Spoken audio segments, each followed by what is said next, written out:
तुम्हारे साथ भी हो रहा है क्या? आजकल ऐसा लगता है कि यार मैं तो थक गया, कुछ नहीं किया बट फिर भी थक गया, स्किन अच्छी सी नहीं हो रही, ऐसा लगता है कि हाथ पैरों में दर्द ही रहता है सारा टाइम, ऐसा लगता है कि बीमार हूँ। टेम्परेचर नोट करो तो टेम्परेचर ठीक है, बुखार नहीं है, पेट खराब नहीं है, बट ऐसा लगता है कि यार बीमार तो हूँ, पेट अजीब सा हो रहा है, ऐसा लग रहा है कि बहुत सारा खा लिया लेकिन ज्यादा खाया भी नहीं है तुमने। तो there is a high chance कि तुम डेफिशिएंट हो, कमी हो गई है तुम्हारे अंदर। पता है इंडिया में 9 out of 10 people are deficient in vitamin D. Vitamin D की कमी है 10 में से 9 लोगों को इंडिया में। अब जिनको पता है उनको तो पता है, बट अगर आपको नहीं पता कि आपके अंदर भी ये डेफिशिएंसी हो सकती है, इनफैक्ट आपके अराउंड जितने लोग हैं उनके अंदर भी ये डेफिशिएंसी हो सकती है, कमी हो सकती है विटामिन डी की, विटामिन बी 12 की, तो यार सुन लो, आज की वीडियो में हम यही डिस्कस करने वाले हैं। हम डिस्कस करेंगे कि कैसे आइडेंटिफाई कर सकते हो कि आपको इन चीजों की डेफिशिएंसी है, ऐसे क्या साइंस एंड सिम्टम्स है जिससे पता चलेगा कि आप डेफिशिएंट हो, एंड ऐसे क्या टेस्ट आप करा सकते हो जिससे आपको इन लेवल्स के बारे में पता चलेगा। एंड अगर बहुत बहुत ज्यादा प्रॉब्लम है तो उसमें क्या करना है, ऐसे क्या घरेलू नुस्खे हो सकते हैं, ऐसे क्या लाइफस्टाइल चेंजेस हैं जिनकी वजह से आपकी डेफिशिएंसी कम हो सकती है, आपकी लाइफ इंप्रूव हो सकती है, जीवन बदल जाएगा तुम्हारा। तो देखो, तुम्हारे भैया हैं साइंटिस्ट, ठीक है, बड़े बड़े हॉस्पिटल्स में काम किया है, सरकारी अस्पतालों में काम किया है मैंने, पेशेंट्स के साथ, जैसे कि एम्स में काम किया है, पीजीआई में काम किया है। तो मैं तुमको बता सकता हूं कि इतनी बड़ी प्रॉब्लम है ना ये vitamin D, vitamin B 12 deficiency की, कि इतने सारे पेशेंट्स आते हैं ओपीडी में, पता चलता है कि डेफिशिएंसी है। अब तुमको बेसिक समझाता हूं मैं, ठीक है। विटामिन डी को ना हम सनशाइन विटामिन भी बोलते हैं। अब ये आपकी हेल्प करता है कैल्शियम अब्जॉर्प्शन में, ये आपकी हेल्प करता है बोन को स्ट्रांग बनाने में, ये हेल्प करता है आपकी मसल स्ट्रेंथनिंग में, ये हेल्प करता है आपके इम्यून रेगुलेशन में। इनफैक्ट कई बार ऐसा लगता है कि यार सैड हो गई, यार बुरा सा लग रहा है, यार अजीब सा फील हो रहा है, यार बहुत एंग्शियस सा फील हो रहा है, मूड रेगुलेशन में भी हेल्प करता है विटामिन डी। और विटामिन बी 12 का काम होता है आपका रेड ब्लड सेल्स का सिंथेसिस, यानी कि रेड ब्लड सेल्स को बनाने के लिए बी 12 जरूरी है। अब इसका काम ये भी है कि आपके ब्रेन को, आपके न्यूरॉन्स को, जितनी भी आपकी नसें हैं उनको स्ट्रांग रखता है, उनको हेल्दी रखता है। इनफैक्ट ये आपके डीएनए के सिंथेसिस में भी जरूरी है, पता है आपको? तो पते की बात तो ये है कि ये दोनों विटामिन बॉडी के लिए बहुत जरूरी है, ठीक है। इससे आपकी बॉडी में कई सारे मेटाबॉलिक प्रोसेसेस रुक सकते हैं, कई सारी प्रोसेसेस हैम्पर हो सकती हैं, इनफैक्ट आपके हार्मोन इम्बैलेंस भी हो सकते हैं, ब्रेन फॉग वाली सिचुएशन भी हो जाती है कई लोगों में, पता है। और कमाल की बात पता है क्या है, जनरली जो लोग अर्बन सोसाइटीज में रहते हैं, अर्बन लाइफस्टाइल जीते हैं, उनमें ये डेफिशिएंसी सबसे ज्यादा नोट की जाती है। अब तुम्हें लग रहा होगा हमारे आसपास तो सनलाइट ही सनलाइट है, तो कैसे सनशाइन विटामिन कैसे कम हो गया हमारा? तो सुनो, अब हम डिस्कस करेंगे कि ऐसी डेफिशिएंसी आपके अंदर डेवलप कैसे हो रही है, ओके। अब सबसे मेजर रीजन इसका है इंडोर लाइफस्टाइल। अब तुम्हें लग रहा है बाहर तो सनलाइट ही सनलाइट है, तो जरा नोट करते हैं। पहले घर में थे, इंडोर, अब घर से निकले, कार में गए, मेट्रो में गए, इंडोर, वहां से आप ऑफिस चले गए, इंडोर, ऑफिस से वापस आए कहाँ, घर, वो भी इंडोर। तो घर के अंदर आके सूर्य भगवान आपको ऐसे रोशनी तो देने नहीं वाले हैं। अब सेकंड रीजन हो सकता है पुअर डाइट। अब विटामिन बी 12 जो है वो एनिमल सोर्सेज में, एनिमल फूड्स में ज्यादा मिलता है, ठीक है। कई लोग होते हैं जो वीगनिज्म की तरफ बढ़ जाते हैं, जो प्योरली वेजिटेरियन डाइट लेते हैं, उनके अंदर विटामिन बी 12 की कमी हो सकती है। अब ऐसा जरूरी नहीं है कि अगर आप वेजिटेरियन हो तो आपके अंदर बी 12 की कमी होनी ही होनी है, नहीं। कई सारे ऐसे फूड्स हैं जिनमें विटामिन बी 12 होता है, क्या होते हैं वो आगे डिस्कस करेंगे हम, ठीक है। अब कई बार क्या होता है कि आपकी बॉडी में पुअर एब्जॉर्प्शन होता है भाई बी 12 का, ठीक है। अब ये कैसे हो सकता है? अगर आपकी गैस्ट्राइटिस वाली कंडीशन है, या फिर आप ग्रेड 2 ग्रेड 3 आईबीएस है, that is irritable bowel syndrome, तो अगर आपको वो प्रॉब्लम है, या फिर आप एसिड रिफ्लेक्स की मेडिसिन खाते हो, उसकी वजह से भी कई बार नोट किया गया है, कई सारे पब्लिश्ड मटेरियल में है कि आपकी विटामिन बी 12 का एब्जॉर्प्शन कम हो जाता है बॉडी में, ठीक है। तो ये भी रीजन हो सकता है।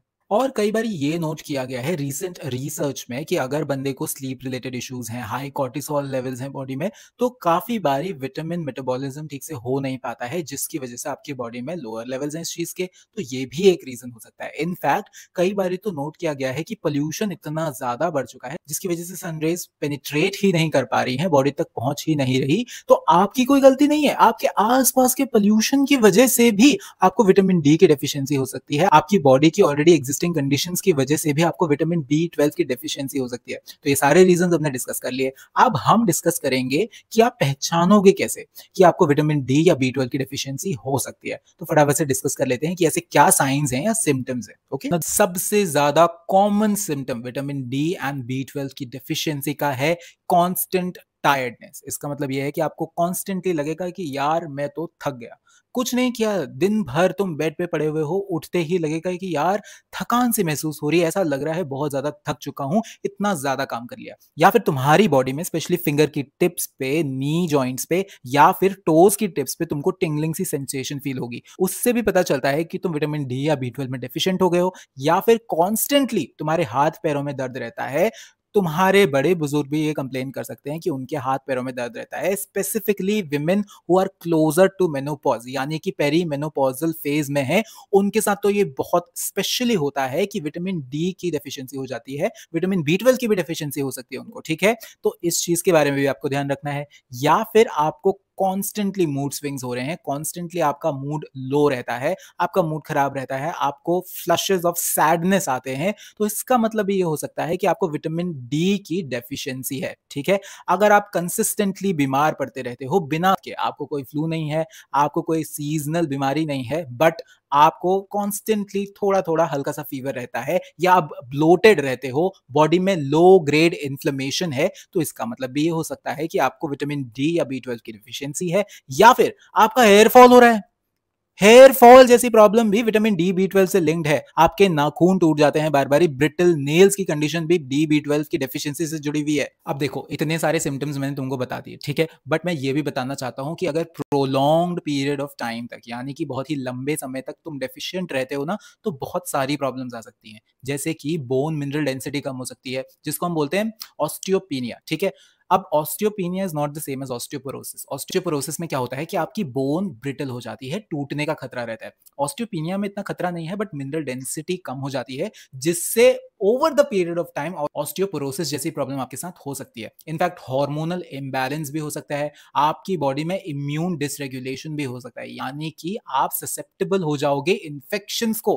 छोटे छोटे इन्फेक्शंस भी आपको बहुत ज्यादा बीमार बना सकते हैं। अब बी12 की डेफिशिएंसी तो डायरेक्टली ब्लड से रिलेटेड है, डायरेक्टली न्यूरॉन से रिलेटेड है। इसका मतलब ये है कि आपका आरबीसीज का प्रोडक्शन कम हो सकता है, हीमोग्लोबिन लेवल्स ड्रॉप डाउन हो सकते हैं। इनफैक्ट आपको लगेगा कि आपकी बॉडी सुन्न पड़ गई है, क्योंकि न्यूरॉन्स की इंसुलेशन कम हो गई है। अब अगर बायो पढ़ी है तो आपको माइलिन शीथ के बारे में पता होगा, which is important for neuronal insulation. अगर वो नहीं है तो आपको नमनेस सी फील होगी, आपको लगेगा कि सुन्न पड़ गया है बॉडी का कोई पार्ट। या फिर अगर सीएनएस से रिलेटेड कोई इशू है तो आपको मेमोरी लॉस जैसी कंडीशंस भी हो सकती हैं। इनफैक्ट डिप्रेशन लाइक सिम्टम्स भी काफी सारे पेशेंट्स में नोट किए गए हैं जिनको विटामिन बी12 की डेफिशिएंसी है।